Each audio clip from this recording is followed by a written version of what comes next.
Look, don't shoot me. I'm just a messenger. Now, what if I told you most people aren't heartbroken because love failed, but they're heartbroken because they never defined love correctly?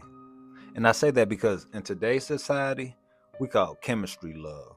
We call having a feeling of intensity love. We even call emotional attachment love. But if you take a look at 1 Corinthians 13, verses 4 through 7, God gives us a definition that has nothing to do with butterflies and everything to do with character. Now, this passage here isn't for weddings, it's for maturity. And it's not about emotions, it's all about evidence. So let's take a little time out of our 24 hours to walk through it the right way. Now, as always, to understand scripture, you must understand context. And the Apostle Paul, he wasn't writing to a couple in counseling. No. Who he was writing to was a prideful, divided, competitive church in Corinth. And I say that because if you look at chapter 12, they're arguing about spiritual gifts. And if you look at chapter 14, they're arguing about order and worship. So right in the middle, in chapter 13, Paul says, you can have gifts, you can have talents, you can even have charisma.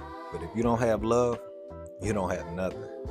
You see, this is not romance. This is spiritual maturity. And this directly applies to dating, marriage, friends, and family.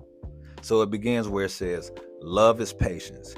Now, when it says love is patience, this means I am not going to punish you for you not being perfect. Now, patience and love means you're giving the other person room to grow without frustration or punishment. It's understanding that change and maturity takes time. Now, let me give you an example for a relationship.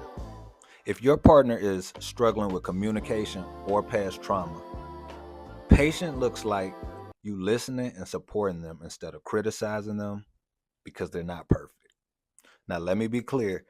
Patience is not tolerating disrespect or abuse.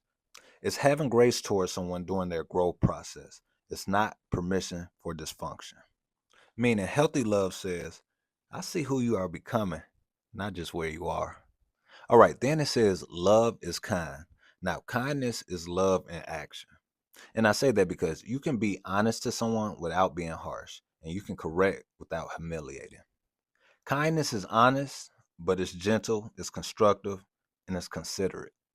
For example, instead of saying, you always mess this up, kind love would say, I know that didn't go well, but let's figure this out together. You see, kindness creates safety and intimacy, but rudeness and harshness, that's going to destroy it.